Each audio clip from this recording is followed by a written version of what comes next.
up, everybody? Welcome on in. Thank you for watching this video. A big thanks to Dream Sparkle GmbH for providing me with this game, Elegies Aya. It's a demo in early access still, but it looks fun. It's about, I want to say it's about friendship. I mean, it's a little trauma, but friendship. I haven't played it, so let's get started. And of course, it's a work of fiction. It's a game. My eyes snap open in the middle of the night. All right, so also I'm playing on mouse and keyboard. For me, it's not compatible with the controller. I haven't looked to see if it is or not, but I know when I logged into Steam, it just said the keypad. So it's like I was woken up by some ancient survival instinct. Some mysterious part of myself that never quite sleeps. My heart pounds, and I know, without a doubt, something is terribly wrong. But I have a question, because when I just read that line, do anybody remember what this is from? What movie this is from? It was a character that was like, I want you to know. I want all of you to know. And that's all I remember, but it just triggered, like, I don't know. If anyone remembers where that's from, please let me know, because it was funny. Back into the game. I don't even know what at first, but then I smell the smoke. Mom, the acrid fumes are so overpowering that I can taste them, and my throat burns as I call out in desperation. When there's no answer, I stagger out of bed, my breathing ragged and uneven. Mom? Dad? My eyes gradually adjust to the dim light as I stand in front of my door for a long, agonizing moment. I'm terrified of what I'll find on the other side. Each possibility that I turn over in my mind is full of more unimaginable horror than the last. I almost wish I could turn around and go back to sleep. Just pretend everything is fine until it's over. But in reality, I have no choice. I've lived in this house my whole life. I've opened this door and stepped out into the hallway almost every morning for as long as I can remember. It used to be a normal, forgettable part of my routine. The most emotion I ever felt as I crossed the threshold was annoyance that I had to get up so early for school. Like, yeah, 6 o'clock in the morning, that's mad early. Or enthusiasm about my other plans on weekends and holidays. Now I watch in abject dread as leaping flames consume everything I always took for granted. Heart hammering even more rapidly in my chest, I shake myself out of my shocked stillness and race down the hall. Mom, Dad! I burst through their door to find even bigger and brighter flames wrecking their path of destruction through my parents' bedroom. My eyes dart back and forth, searching for some sign that they're okay. They're not in their bed. Maybe they got out already. But that doesn't make sense. I know they wouldn't leave me alone.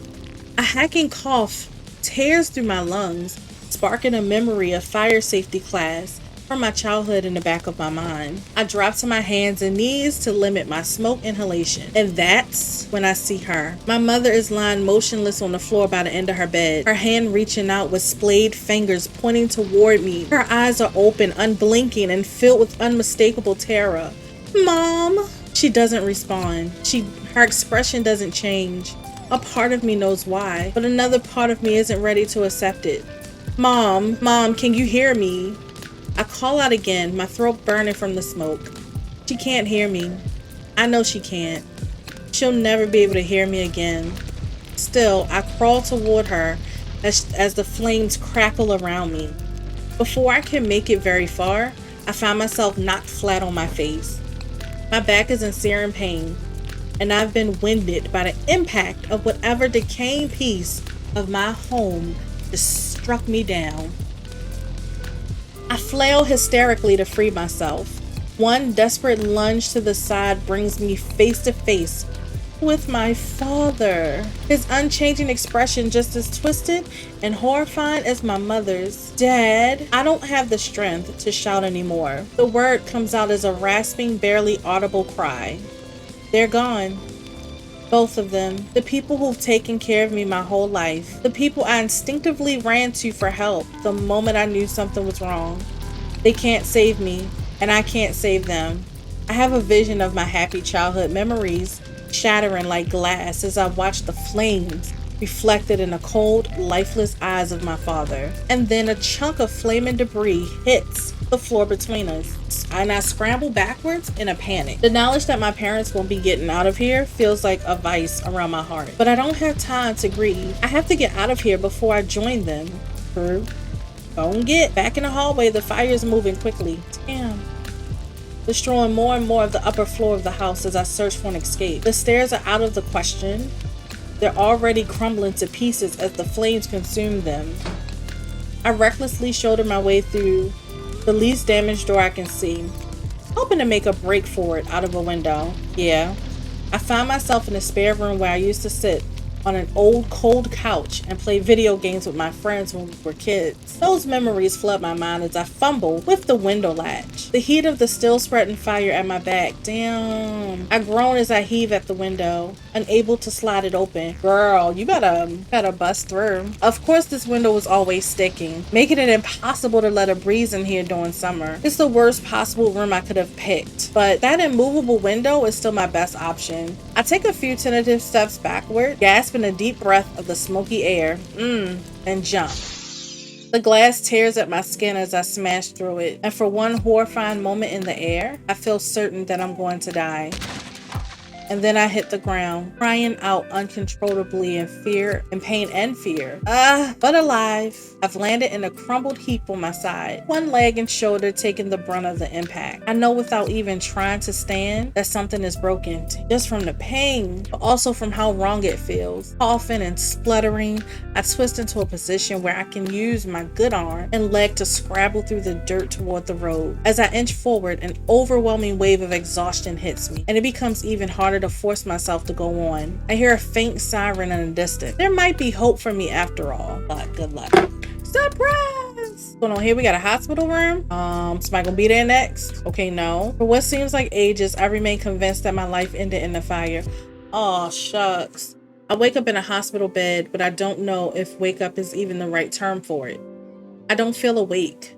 I don't feel alive.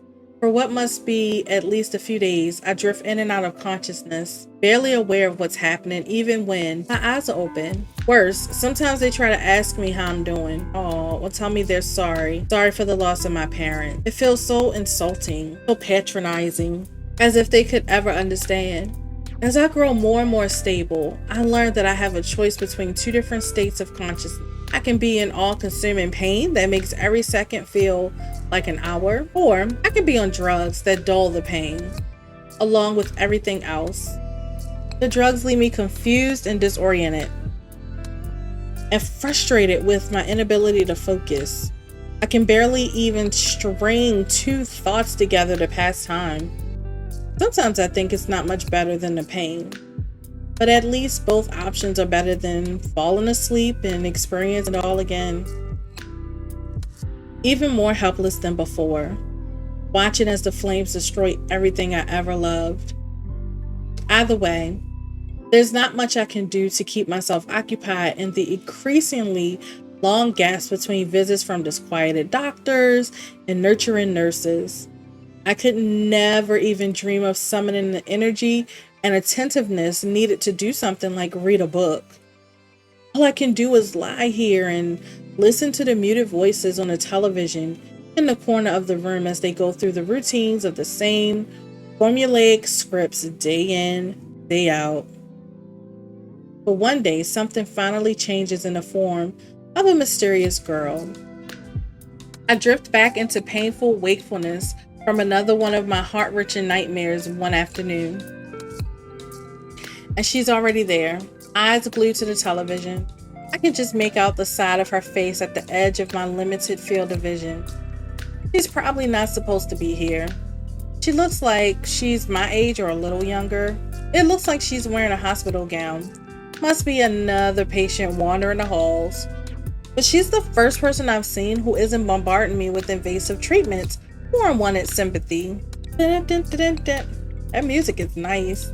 It's like a music like inspiring hope, right? I wonder if her own TV set isn't working. If her own TV set isn't working, or if she isn't lucky enough to have a private room like mine. Maybe that's why she came in here, to watch her game shows in peace. Because this girl is definitely really into game shows. Oh, I know this one. Who is Renee Descartes? She yells out the answers at the screen and then cheers and claps when she gets them right. Go for 800 next. Yeah, I almost don't want to disturb her. She seems so serenely happy in her television-induced reverie. But even more than that, I want to know who she is. Wow. I don't think I've ever seen anyone get that excited about watching Jeopardy outside of an old folks' home. It reminds me of visiting my grandmother and hanging out with her around her friends in the common room of the long-term care facility before she died. That might be the first happy memory. That might be the first happy memory I've thought about since I've been here. Oh. My fleeting happiness fades when the girl turns to face me. Her lips parted in obvious shock. That thoughtless comment probably offended her. Of course it did. The first person I might be able to have a real conversation with in this place. And I messed it up. Nice going, Zach. But then, to my obvious surprise, her lips curl into a bemused smile as she finally addresses me directly. Did you just call me old? Sorry? I didn't mean that as an insult. It's just, my grandmother used to yell Jeopardy answers at the screen just like that. The girl laughs. So, I remind you of your grandmother. I don't know if that's helping your case here. No. I mean, yes, but in a good way. My grandmother was cool. So I'm old, but at least I'm cool. Okay. I'll take it. She grins at me before skipping over to my bed.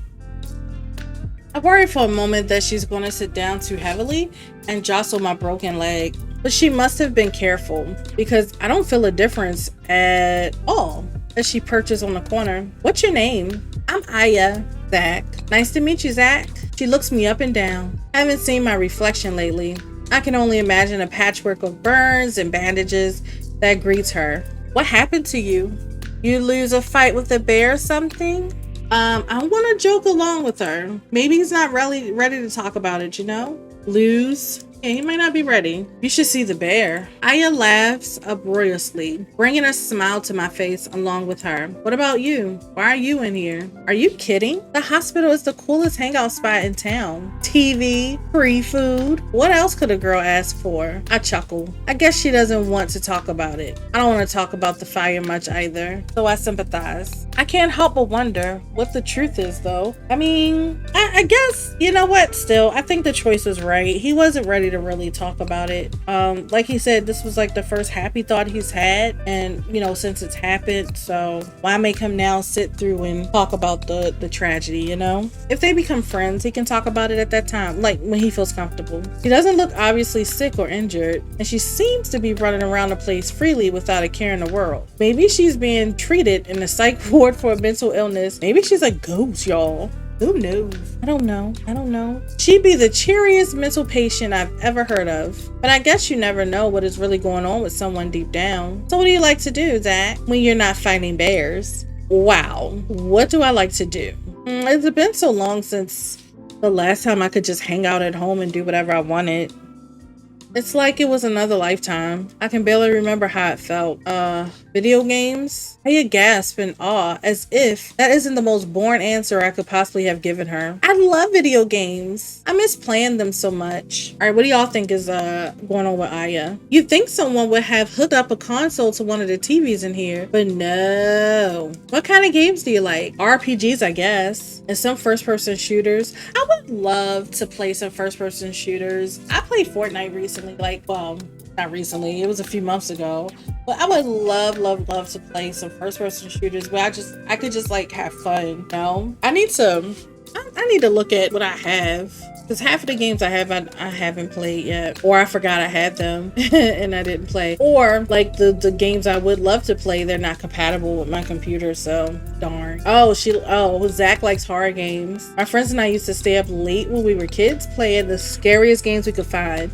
Not I. And we were making fun of each other if anything made one of us jump. Ooh, did you ever play Maurizio's Manor? That's one of my favorites. Yeah, that's a classic. How did you feel about the remake? I know some people didn't like the changes, but I thought it was still pretty good. There's a remake? Yeah, it came out a couple years ago. No way. I can't believe I missed that. You'll have to try it when you get out of here. Hey, maybe we could play together. Yeah, maybe. Aya's tone flattens completely from her early enthusiasm. Maybe she's not really that interested in the game after all. Well, what about you? What other hobbies do you have? This seems to cheer her up. Reading. I really miss reading too. Don't you have any books to read here? Not exactly. He leans towards me and lowers her voice, wiggling her fingers in a dramatic gesture of mystery. They say there's a library somewhere in the hospital, full of all kinds of books, where patients can borrow whatever they want. You can take a whole stack of books back to your room with you, and no one will stop you, but no one knows where it is. It's not labeled on any of the hospital maps, and no one who's tried to find it has come back to tell the tale. A library? Are you serious? Some say they're still in the library, so distracted by the endless reading material that they've forgotten about everything else. Is this extraordinary, what was it? Not romance. I forgot the name of it. Oh, we got options. Question the veracity of the story. Just go along with it. I'll just go along with it. You think if we found it, it would be full of ancient skeletons who died with books in their hands? Aya clapped her hands. Yes, exactly. You get it. All this time, I've been too scared to hunt for the mysterious library on my own. But maybe now, you can be my partner in crime and come with me. That would be fun. But I gestured towards the thick cast on my broken leg. I'm not in the best shape for exploring right now. That does pose a bit of a problem. But you'll get better soon, right? And once you can get around a bit more, the adventure of a lifetime will begin. I can't help but chuckle at her unbridled enthusiasm. Okay, Aya. Sounds good. She beams as if I had just promised to buy her a huge ice cream cone or something. So, does this hospital have any other mysteries I should know about? Oh yeah, of course. There are 7. There are always 7. But I'll tell you about the next one next time. As she speaks, one of my regular nurses rounds the corner into my room, a glass of water and a small paper cup full of pills in her hand. Gotta go for now. Bye, Zach. Bye. Aya practically sprints away, and for a moment I'm worried she's going to collide with the nurse and spill my water and medication everywhere. But instead she brushes right past her, and the nurse barely reacts before approaching me and asking how I'm feeling for the millionth time. As I swallow the pills, I'm still thinking about the story Aya told about the mysterious library. I'm pretty sure she just made it up to entertain me, but it was a lot of fun. It was the first thing I found fun in a long time. I hope I get to hear more of her stories. All right, so we're going to continue this next part later. I want to know, what do y'all think Aya is in the hospital for? What do y'all think? Like, she is mysterious. I'm going to go with ghost. I kind of feel like she might be a ghost.